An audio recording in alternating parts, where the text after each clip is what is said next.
The 1970s gave us some of the greatest music ever recorded, but not every song got its moment in the spotlight. Some incredible tracks slipped through the cracks, overshadowed by bigger hits, or just released at the wrong time. Today, we're shining a light on 10 flop songs from the 1970s that deserve a comeback. Number 10. Time Loves a Hero by Little Feat, 1977.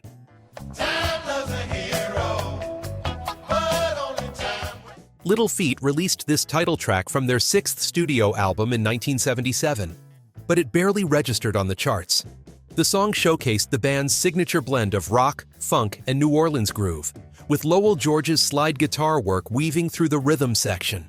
Despite critical acclaim, the album peaked at number 34 on the Billboard 200, and the single failed to chart at all.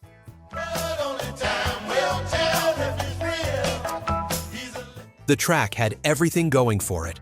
Paul Barrere's vocals carried a warmth that matched the laid-back groove, while the instrumental interplay demonstrated the band's technical prowess.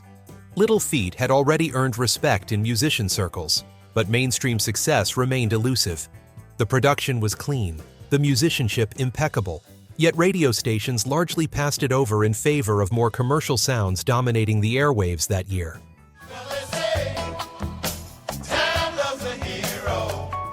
By 1977, Little Feat had established themselves as a musicians' band.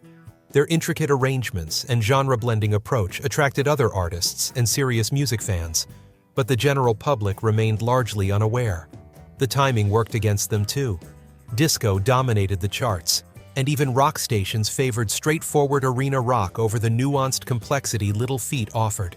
The album arrived the same year Lowell George's health began declining, adding another layer of unfortunate circumstances to an already underappreciated release.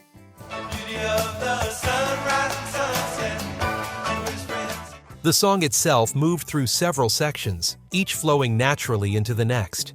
The rhythm never stopped evolving, keeping listeners engaged without becoming complicated for the sake of it.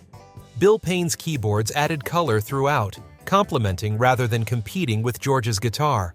This kind of musical conversation between instruments was Little Feat's trademark, but it required attentive listening that didn't always translate to casual radio play.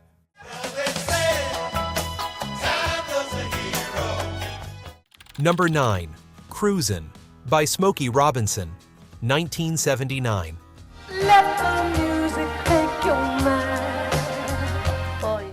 Though Smokey Robinson was already a legendary figure by the late 70s, this smooth soul ballad didn't initially catch fire when released as a single in 1979. It peaked at number 4 on the R&B charts, but only reached number 34 on the Billboard Hot 100. For an artist of Robinson's stature, these numbers represented a commercial disappointment.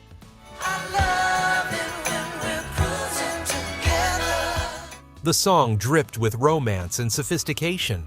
Robinson's falsetto floated over gentle instrumentation, creating an intimate atmosphere perfect for slow dancing. The arrangement was understated, letting the vocals take center stage. Despite being well-crafted and thoroughly professional, it got lost among the disco-heavy rotation of 1979. The track later gained recognition when covered by other artists in the 1980s, but during its initial release, it deserved far more attention than it received.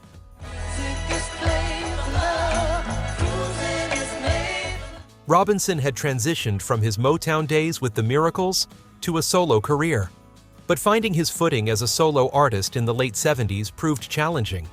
The musical landscape had shifted dramatically from the mid-60s when he was writing and producing hits. By 1979, disco controlled the airwaves, and even soul music had evolved toward a more electronic, dance-oriented sound. Robinson's classic approach to romance and melody felt almost old-fashioned to program directors chasing the latest trends.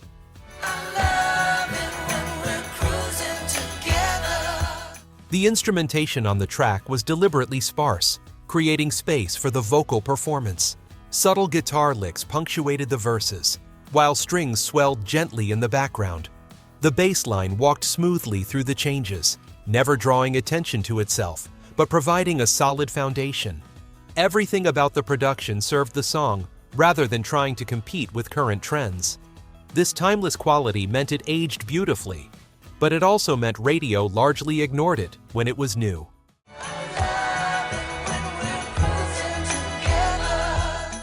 Number 8. Right Down the Line by Jerry Rafferty, 1978.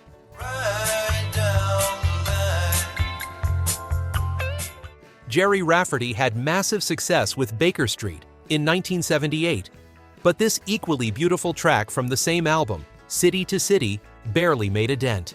While Baker Street climbed to number 2, Right Down the Line only managed to reach number 12 in the US, and many listeners today have never heard it.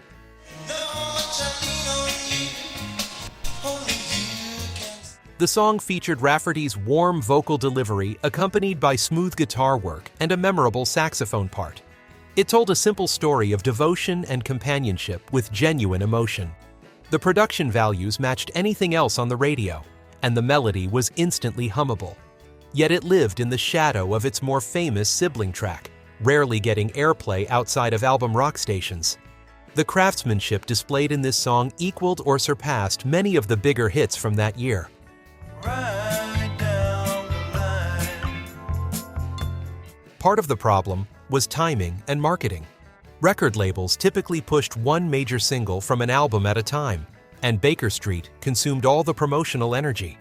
By the time Right Down the Line was released as the follow-up, momentum had shifted. Radio stations were already playing Baker Street heavily and weren't eager to add another Jerry Rafferty track to their rotation. The phenomenon of being overshadowed by your own hit is a particular kind of frustration in the music business.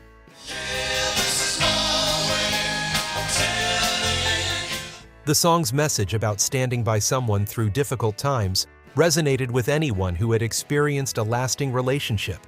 Rafferty's Scottish accent added character to the vocals without becoming distracting.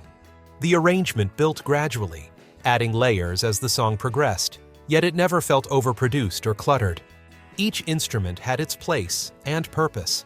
The saxophone solo, while not as famous as the one in Baker Street, was equally melodic and well-placed. Everything worked together to create something special that deserved to be as celebrated as its more famous companion. Yeah, this is my way of telling you. Number 7. Living Next Door to Alice by Smokey, 1976.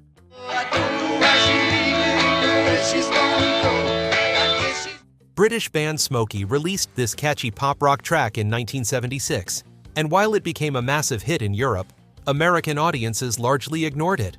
The song failed to chart in the United States, despite its infectious chorus and relatable storyline about unrequited love. 24 years I've been living next door to Alice. The production was quintessentially mid-70s, with layered harmonies and a driving beat that made it perfect for radio. The narrative structure kept listeners engaged, following a man watching his longtime crush move away after 24 years of living next door. Smokey had a knack for crafting radio-friendly rock with memorable hooks, but they never broke through in the American market the way they did overseas. This track represented everything a good pop song should be, yet it remained virtually unknown to US listeners. I guess she's got her reasons, but I just don't want to know, 'cause for 20... The British invasion had happened more than a decade earlier, but American radio remained notoriously difficult for UK acts to crack in the mid-70s, unless they had major label support or toured extensively. Smokey toured primarily in Europe and never built the grassroots following in America that might have translated to radio play. The song's story was universal enough to work anywhere, but without the promotional machinery behind it, American programmers never gave it a chance. 24 years I've been living next door to Alice. The vocal harmonies gave the track depth and richness. The lead vocal carried the emotional weight of the story, while the backing vocals filled out the sound. Guitar work was straightforward and effective, serving the song without trying to showcase technical prowess. The bass and drums locked into a groove that made the song move forward without rushing. Everything was perfectly calibrated for maximum radio impact, which it achieved everywhere except the United States. European listeners made it a standard, the kind of song that still gets played at parties and gatherings decades later. 24 years just waiting for a chance to tell. Number 6. Jet Airliner by Paul Pina, 1973.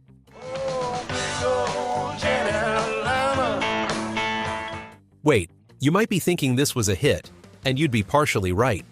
The Steve Miller Band version reached number 8 on the Billboard Hot 100 in 1977, but it was actually a cover of a Paul Pina song from 1973. Pina's original version is the real hidden gem here. His bluesy, soulful rendition appeared on his self-titled debut album, but went completely unnoticed.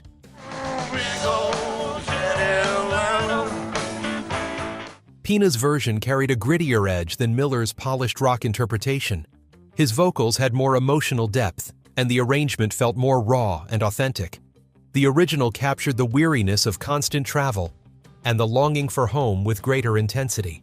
Despite being the songwriter and original performer, Pina received little recognition until years later. His entire debut album deserved attention, but disappeared without a trace in 1973.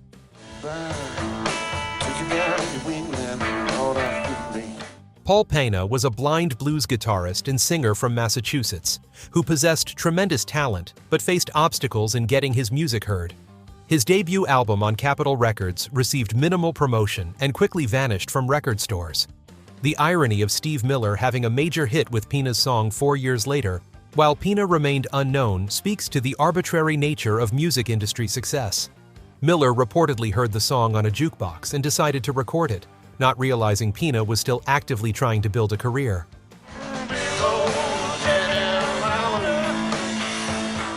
The original arrangement featured Pina's blues-influenced guitar playing prominently.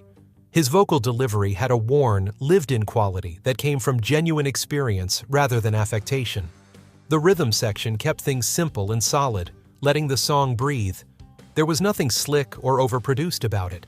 The recording captured the sound of a working musician laying down a track, and that authenticity gave it a power that the more commercial Steve Miller version, good as it was, couldn't quite match. Pina's version deserved to be the hit, and he deserved the recognition that came with it.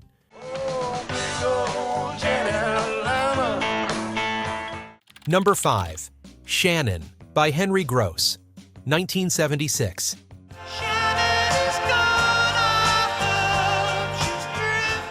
Henry Gross, formerly of Sha Na Na, released this tender tribute to a dog named Shannon in 1976.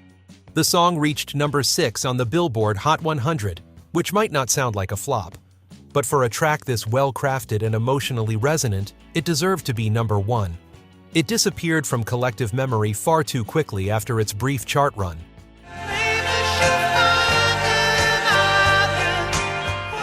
The song told the true story of Beach Boy Carl Wilson's Irish setter, Shannon, who had died. Gross delivered the vocals with genuine emotion, never slipping into sentimentality despite the subject matter. The acoustic guitar-driven arrangement kept things simple and direct. It connected with listeners who understood the bond between people and their pets. Yet it's rarely remembered today among the big hits of 1976. The songwriting was honest and heartfelt, qualities that should have given it longer staying power.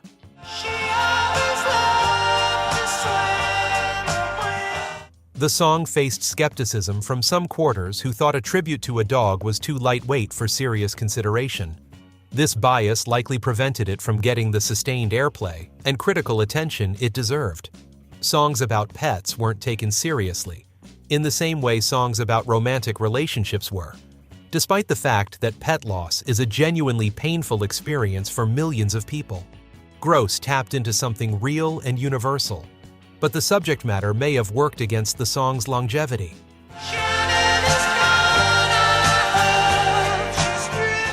The arrangement supported the emotional content perfectly.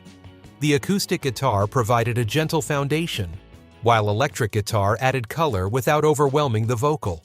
The production was clean and professional, without being overly polished. Everything served the song's purpose of conveying loss and remembrance. The melody was strong enough to stand on its own, and Gross sang it with the right balance of sadness and celebration. It was the kind of song that could bring tears to your eyes, while also making you smile at memories of a beloved companion. That emotional complexity deserved more recognition than it received.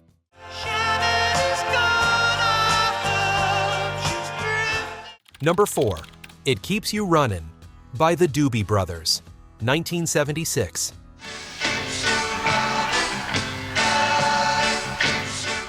The Doobie Brothers were riding high in the mid-70s, but this Michael McDonald-penned track from their Takin' It to the Streets album didn't match the success of the title track. It barely cracked the top 40, stalling at number 37 despite being one of the stronger songs on the record. McDonald's keyboards drove the groove while his distinctive vocals gave the song its character. The rhythm section locked into a funky pocket that showcased the band's evolution toward a more soul-influenced sound. Lyrically, it explored the complexities of a relationship with more depth than typical radio fare. Carly Simon later covered it with greater commercial success, but the Doobies' original version had an energy and tightness that made it special. It represented the band at a creative peak, yet radio programmers overlooked it.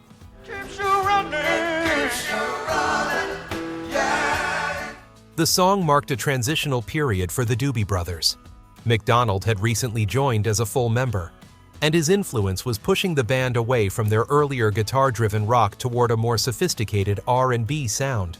This evolution didn't sit well with all longtime fans, and some radio stations weren't sure how to categorize the new direction. The song fell between formats, too funky for AOR rock stations, and not quite fitting the R&B format either. The instrumental break featured tight horn arrangements that gave the track a professional sheen.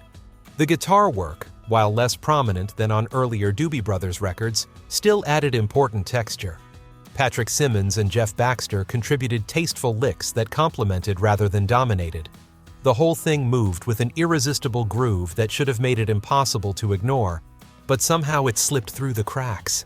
The fact that Carly Simon's version charted higher later demonstrated the song's commercial potential, but by then the Doobies had moved on to their next project.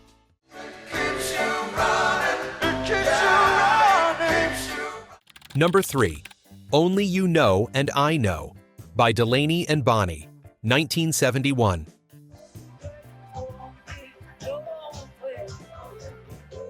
Delaney and Bonnie were critical darlings in the early 70s, backed by an incredible lineup of musicians including Eric Clapton, Duane Allman, and Leon Russell at various points. This 1971 single showcased their soulful rock style perfectly, but failed to chart, even though Dave Mason's version a year later reached number 12. The original had a loose, organic feel that captured the spirit of early 70s rock and soul fusion. Delaney Bramlett's raspy vocals and Bonnie Bramlett's harmonies created a sound that influenced countless artists. The guitar work sparkled, and the rhythm section grooved hard. Despite having the respect of their musical peers, Delaney and Bonnie never achieved commercial success matching their talent. This track exemplified everything great about their approach, yet most music fans only know Mason's cover version.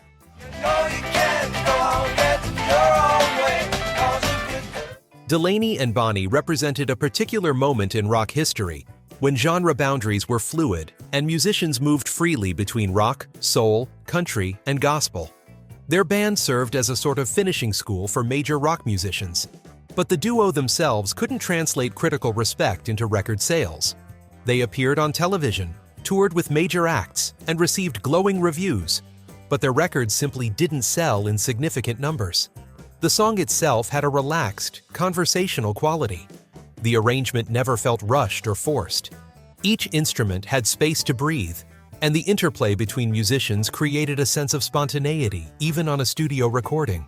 The harmony vocals between Delaney and Bonnie were a particular strength, their voices blending naturally in a way that suggested years of singing together. The guitar tones were warm and inviting, the rhythm section steady and supportive. Everything worked together to create something genuine and soulful, but somehow it didn't connect with the record-buying public the way it should have. Dave Mason's more polished version found an audience, proving the song had commercial potential, but the original deserved its own recognition.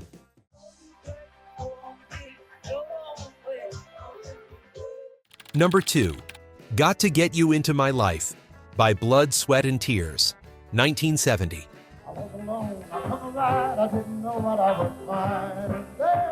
Yes, the Beatles recorded the original in 1966, and Earth, Wind and Fire had a hit with it in 1978. But Blood, Sweat, and Tears released a horn-driven version in 1970 that deserves recognition.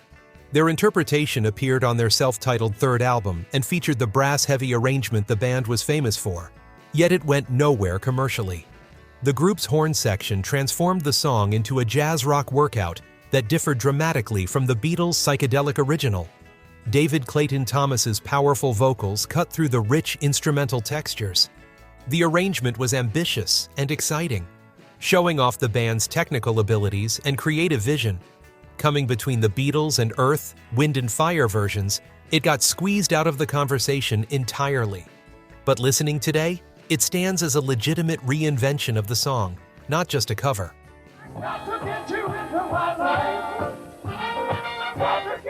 Blood, Sweat, and Tears had enjoyed massive success with their previous album, which spawned multiple hit singles.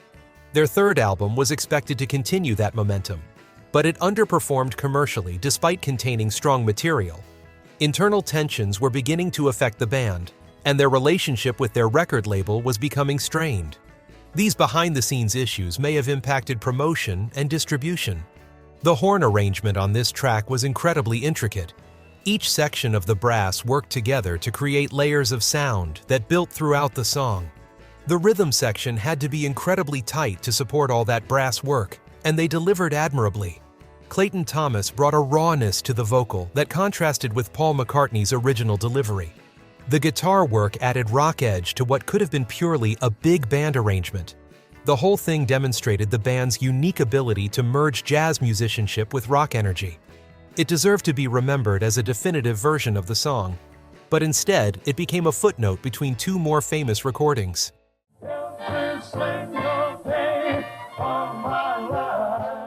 Number 1. Moonlight Feels Right by Starbuck, 1976. Starbuck hit number 3 on the Billboard Hot 100 with this breezy marimba-driven track in 1976. So why is it on a list of flops? Because it deserved to be the song of the summer, to have lasting cultural impact, to be remembered alongside the era's biggest hits. Instead, it's been largely forgotten, remembered only by those who lived through that summer. The song created a tropical, carefree atmosphere, with its distinctive marimba intro and chorus. Bruce Blackman's vocals perfectly matched the laid-back vibe, while the production was crisp and radio-ready. Everything about it screamed summer romance and warm nights. It should have become a timeless classic, played at every beach party and summer gathering for decades. Instead, it came and went. A one-hit wonder that didn't even maintain its status as a remembered one-hit wonder. Starbuck never charted again, and this track faded from rotation far too soon. The marimba gave the song a unique sonic signature that set it apart from everything else on the radio in 1976. Most hits relied on guitars, keyboards, or horns for their distinctive sounds. But Starbuck built their entire arrangement around that wooden percussion instrument. It was a bold choice that paid off initially, but may have also contributed to the song being seen as a novelty rather than a legitimate hit. The lyrics captured a specific moment and feeling without being overly specific or dated. The imagery of moonlight and nighttime romance was universal enough to work in any era, yet specific enough to create a vivid picture. Blackman's delivery was relaxed and natural, never pushing too hard or trying to oversell the material. The backing vocals added texture without cluttering the mix. The rhythm section kept things moving forward, with a gentle insistence that made it impossible not to move along with the music. Make the tide rise again. The production values were first-rate. The engineers captured the marimba sound beautifully, giving it presence without letting it dominate to the point of becoming irritating.